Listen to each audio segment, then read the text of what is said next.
अस्सलाम वालेकुम रहमतुल्लाहि व बरकातुहू। अल्हम्दुलिल्लाह हमारी मोदिस फोरम के ताल्लुक से क्लास चल रही थी। आज की क्लास में हम देखेंगे कि हम इस तरह से नस्तालिक में कैसे वेबसाइट को करें और उसके बाद में कीबोर्ड उर्दू कीबोर्ड, क्योंकि आपको इस पे लिखने के लिए उर्दू कीबोर्ड होना ज़रूरी है। आप इंग्लिश कीबोर्ड से इस पर टाइप नहीं कर सकते हैं। उसके लिए आप जो भी इस्तेमाल करते हैं, चाहे आफ्ताब चाहे फोनेटिक, जो भी उर्दू कीबोर्ड आप इस्तेमाल करते हैं आप उसे डाउनलोड कर लें अगर आपको मिल सकता है गूगल से, वरना मैं आपको डिस्क्रिप्शन में लिख दे दूंगा इस वीडियो की, आप वहां से लोड कर लेना।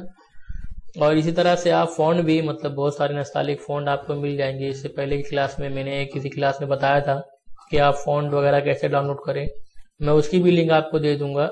उस वीडियो को आप देख लेंगे तो आपको समझ में आ जाएगा फ़ॉन्ट किस तरह से डाउनलोड करना है। वो लोड करने के बाद अपने लैपटॉप या पीसी में फ़ॉन्ट डाल लें तो इंशाल्लाह इस तरह से नस्तालिक फ़ॉन्ट में आपके सामने ये वेबसाइट खुल जाएगी। और इसी तरह से आप जब वो कीबोर्ड डाल लेंगे तो वो आपको टाइप करने में आसानी होगी। आप उस तरह से फिर आसानी के साथ इसमें टाइप कर सकते हैं, वरना आप इंग्लिश कीबोर्ड या दूसरे कीबोर्ड से इसमें टाइप नहीं कर सकेंगे। आपके पास जैसे देखिए मिसाल के तौर पर मेरे पास ये पाक उर्दू इंस्टॉलर जो कीबोर्ड जो मिलता है नेट पर, ये कीबोर्ड मेरे पास है तो मैं इसी से टाइप करता हूँ।